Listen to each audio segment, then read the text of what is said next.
क्या आपने कभी महसूस किया है कि आपके भीतर कोई ऐसी शक्ति छुपी है जो आपको आपकी साधारण सीमाओं से कहीं आगे ले जा सकती है?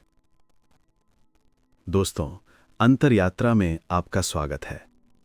ये है आपके अपने मन, आत्मा और ब्रह्मांड के अद्भुत रहस्यों की खोज का सफर। आज हम जिस विषय पर बात करने जा रहे हैं वो केवल योग की साधना नहीं, बल्कि चेतना के जागरण का विज्ञान है। विषय है कुंडलिनी जागरण।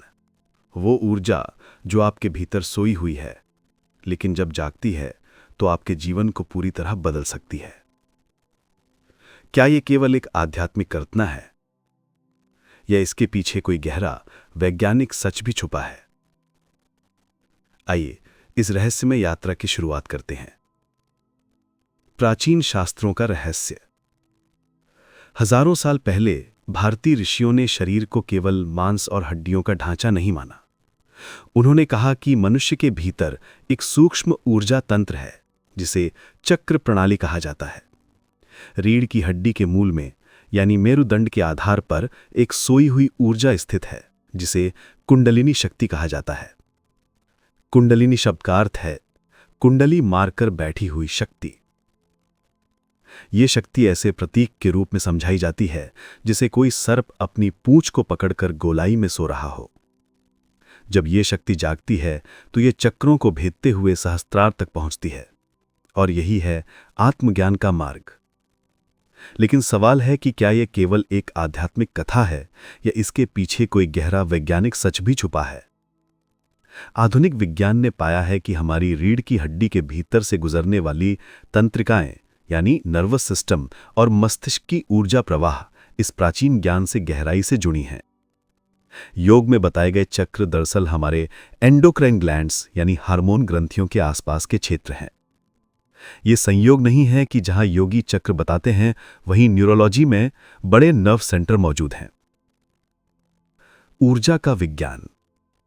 कुंडलिनी जागरण को समझने के लिए पहले हमें अपनी प्राण ऊर्जा को जानना होगा। प्राण यानी जीवन शक्ति। ये केवल सांस नहीं है, बल्कि वो सूक्ष्म ऊर्जा है जो हमारे हर कोशिका को जीवित रखती है। योगी कहते हैं कि जब हम प्राण को नियंत्रित करना सीख जाते हैं तो हम अपनी चेतना को ऊंचाई तक ले जा सकते हैं।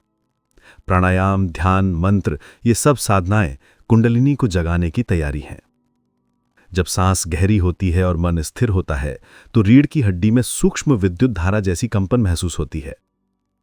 वैज्ञानिक दृष्टि से ये नर्वस सिस्टम की उत्तेजना है, लेकिन साधक के अनुभव में ये ऊर्जा की लहर है। ये लहर धीरे धीरे ऊपर उठती है और हर चक्र को सक्रिय करती है। 7 चक्रों का रहस्य। मूलाधार चक्र, रीढ़ के आधार पर यह स्थिरता, सुरक्षा और अस्तित्व की ऊर्जा का केंद्र है। कुंडलिनी की यात्रा यहीं से शुरू होती है। स्वादिष्ठान चक्र, नाभि के नीचे, रचनात्मकता, भावनाएं और इच्छाओं का द्वार। मणिपुर चक्र, नाभि क्षेत्र, आत्मविश्वास, इच्छा शक्ति और व्यक्तिगत शक्ति का स्रोत। अनाहत चक्र, हृदय, प्रेम, करुणा और आत्मीयता का केंद्र। विशुद्ध चक्र, गला, सत्य और अभिव्यक्ति की शक्ति। आज्ञा चक्र, भ्रिकुटी के बीच, अंतर्ज्ञान, अंतर्दृष्टि और छठी इंद्रिय। सहस्त्रार चक्र, सिर का शीर्ष, आध्यात्मिक एकता और ब्रह्मांड की चेतना का द्वार। जब कुंडलिनी इन सभी चक्रों को पार करती है तो साधक को ऐसा अनुभव होता है जैसे चेतना का विस्फोट हो गया हो। समाधि की अवस्था। जागरण का अनुभव। कुंडलिनी जागरण अचानक नहीं होता। ये वर्षों की साधना, आत्मनिशासन और मन की शुद्धि का परिणाम है। साधक बताते हैं कि प्रारंभ में शरीर में झुनझुनी, हल्की गर्माहट या रीढ़ में वैद्युत धारा जैसा कंपन महसूस होता है। कभी कभी ध्यान के दौरान मन में चमकदार रोशनी, आंतरिक ध्वनियां या अद्भुत शांति का अनुभव होता है। ये सभी संकेत हैं कि ऊर्जा धीरे धीरे सक्रिय हो रही है। लेकिन चेतावनी भी है। यदि बिना मार्गदर्शन के इसे जगाने की कोशिश की जाए तो असंतुलन, मानसिक अस्थिरता या शारीरिक परेशानी हो सकती है। इसीलिए कहा गया है कि कुंडलिनी साधना हमेशा अनुभवी गुरु की देखरेख में करनी चाहिए। विज्ञान और न्यूरोलॉजी की दृष्टि। आधुनिक शोध बताता है कि गहरी ध्यान साधना मस्तिष्क की तरंगों को बदल देती है। ईईजी स्कैन में पाया गया है कि साधकों के मस्तिष्क में गामा वेव्स अधिक सक्रिय होती हैं, जो उच्च चेतना और तेज न्यूरल कनेक्टिविटी का संकेत है। इसके अलावा रीढ़ की हड्डी के पास स्थित सकेल नर्व प्लेक्सस और पीनियल ग्लैंड कुंडलिनी के मार्ग से गहराई से जुड़े हैं।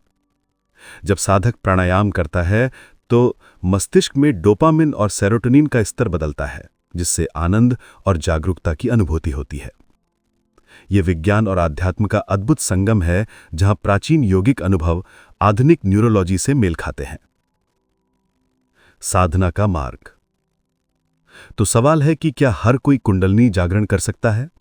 उत्तर है हां, लेकिन धीरे धीरे। पहला कदम है शरीर की शुद्धि, योगासन और प्राणायाम के माध्यम से। दूसरा कदम है मन की शुद्धि, नकारात्मक विचारों को छोड़ना और ध्यान का अभ्यास। तीसरा कदम है भक्ति और समर्पण, क्योंकि अहंकार को छोड़े बिना ये ऊर्जा जागृत नहीं होती। कुछ प्रमुख साधनाएं। नाड़ी शोधन प्राणायाम ऊर्जा प्रवाह को संतुलित करता है। बंध और मुद्रा जैसे मूल बंध, महाबंध, जो ऊर्जा को ऊपर ले जाने में सहायक हैं। ध्यान और मंत्र जाप मन को एकाग्र कर ऊर्जा को जागृत करता है। जागरण के बाद। कुंडलिनी जागरण का उद्देश्य केवल अलौकिक शक्तियां पाना नहीं है। यह आत्मा की उच्चतम चेतना को अनुभव करने की प्रक्रिया है। जब यह शक्ति सहस्त्रार तक पहुंचती है तो साधक को अद्भुत आनंद, ब्रह्मांड के साथ एकता और निर्विकल्प समाधि का अनुभव होता है। जीवन में भय, क्रोध और लोभ जैसी नकारात्मकताएं स्वाभाविक रूप से समाप्त होने लगती हैं। व्यक्ति करुणा, प्रेम और गहन शांति का प्रतीक बन जाता है। जिज्ञासा का अंत या नई शुरुआत। दोस्तों, कुंडलिनी जागरण केवल किताबों की कहानी नहीं, बल्कि एक जीवंत विज्ञान है। यह हमें याद दिलाता है कि हमारे भीतर असीम शक्ति छुपी है, बस हमें सही मार्ग और धैर्य की आवश्यकता है। क्या आपने कभी ध्यान में बैठकर अपने भीतर उस सूक्ष्म ऊर्जा का स्पंदन महसूस किया है? क्या यह वही पहला कदम हो सकता है जो आपकी कुंडलिनी जगाने की शुरुआत बने? शायद। और यही तो इस यात्रा की सबसे बड़ी खूबसूरती है। हर अनुभव आपको अगले रहस्य की ओर बुलाता है। अगर आपको यह गहन और रहस्यमय यात्रा पसंद आई हो तो अंतर यात्रा चैनल को अभी लाइक और सब्सक्राइब करें। आपकी एक छोटी सी क्लिक हमारी अगली आध्यात्मिक खोज को और भी रोचक बनाने में मदद करेगी। याद रखिए, ये तो बस शुरुआत है। अगली बार हम ऊर्जा जागरण की एक और अद्भुत कहानी लेकर आएंगे जो आपके मन के नए द्वार खोल देगी।